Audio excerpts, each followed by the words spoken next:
A segunda barreira de que nós temos falado é a barreira da cultura ou a barreira da desinformação.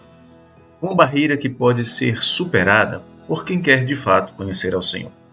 Os magos tinham informações verdadeiras, mas eram informações imprecisas a respeito do Messias. Por exemplo, eles sabiam o tempo em que ele havia nascido. Sabiam também de qual país ele era rei. Sabiam até que não era um rei como qualquer outro, mas era um tipo especial de rei que requeria não apenas homenagens, mas adoração. Os versos 1 até o verso 7 do capítulo 2 de Mateus nos mostra que eles cometeram alguns erros. Quando souberam do nascimento do rei dos judeus, eles cometeram alguns erros óbvios, frutos do desconhecimento. Eles vão procurá-lo na capital do reino, e normalmente é assim que deveria ser mesmo.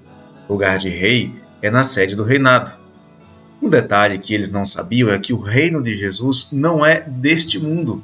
Portanto, Jerusalém não era necessariamente o lugar onde ele deveria nascer.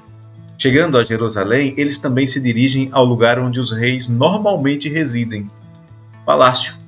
Esperavam encontrar um menino cercado de servos no palácio do rei da Judéia, porque eles não sabiam que aquele que havia nascido era um rei diferente.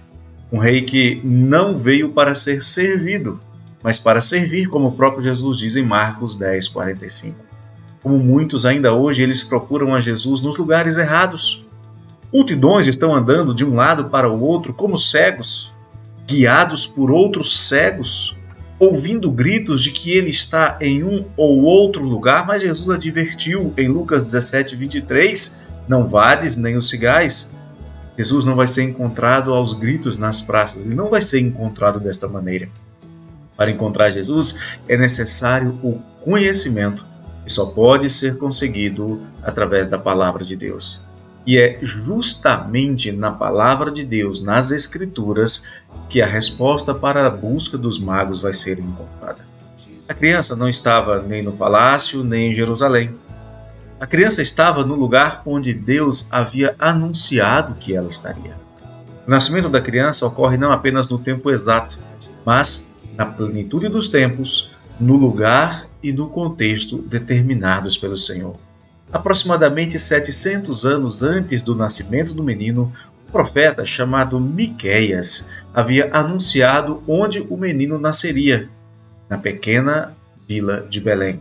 Em Miqueias, no capítulo 5, verso 2, ele nos diz o seguinte: E tu, Belém Efrata, pequena demais para figurar como grupo de milhares de Judá, de ti me sairá o que há de reinar em Israel, e cujas origens são desde os tempos antigos, desde os dias da eternidade.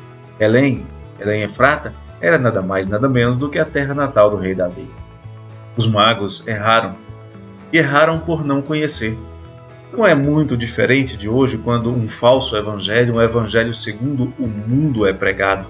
Um evangelho que infelizmente se parece muito mais com a proposta feita pelo diabo a Jesus, de adorar ao diabo para ganhar a glória do mundo. E esse falso evangelho leva multidões a acharem que estão indo na direção certa, mas, ao cabo, não passa de um largo e espaçoso caminho de morte. Multidões vão a lugares onde o Senhor não é adorado, pelo contrário, apesar de honrado com os lábios, é desprezado e é odiado com toda a força do coração, como Jesus foi odiado no Palácio Real. Qual a causa disso? Podemos perceber a causa disso na atitude dos escribas, que, tendo conhecimento do local do nascimento do Redentor, apenas dão a informação. Apenas dizem, foi em Belém, deveria ser em Belém, a Bíblia diz que é em Belém, mas não tem qualquer atitude pessoal de envolvimento, de busca em relação ao Messias. Outro problema, sacerdotes que rejeitavam a verdade da palavra de Deus, como predito por Oséias no capítulo 6, e por isso o povo estava sendo destruído. Esses sacerdotes falavam apenas segundo o seu próprio interesse. O seu ventre era quem determinava as suas ações, o seu modo de agir. Por isso eles preferem ficar com Herodes e não ir em busca do menino. Mas os magos eram diferentes. Eles queriam de todo o coração adorar ao menino. Corrigem o seu erro. Param de buscar a Jesus no palácio. Não buscam mais encontrá-lo na capital real. Vão a Belém. Vão à cidade que estava no centro do propósito de Deus de ali fazer nascer o Redentor, o Salvador do mundo. Com o exemplo dos magos em mente, eu convido você a corrigir a sua busca. Convido você a confiar no Senhor de todo o seu coração, sem se estribar no seu próprio entendimento. Convido você a entregar-se a Ele em alegre confiança. Convido você a entregar o seu caminho em suas mãos e ver a maravilha que é tê-lo como seu Deus. No Salmo 37, 5, o salmista diz: entrega o teu caminho ao Senhor, confia nele e o mais ele fará. Atenda ao convite do Senhor e conheça-o verdadeiramente. Conheça-o segundo o Espírito de Deus.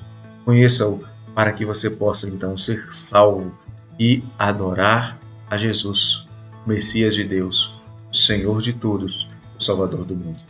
Eu volto em breve para continuar falando sobre obstáculos, sobre barreiras para a verdadeira adoração. O próximo será sobre a barreira da religiosidade. Não perca! E se você não quer perder, inscreva-se no nosso canal, ative o sininho para receber as notificações e até lá. Um abraço do coração do pastor.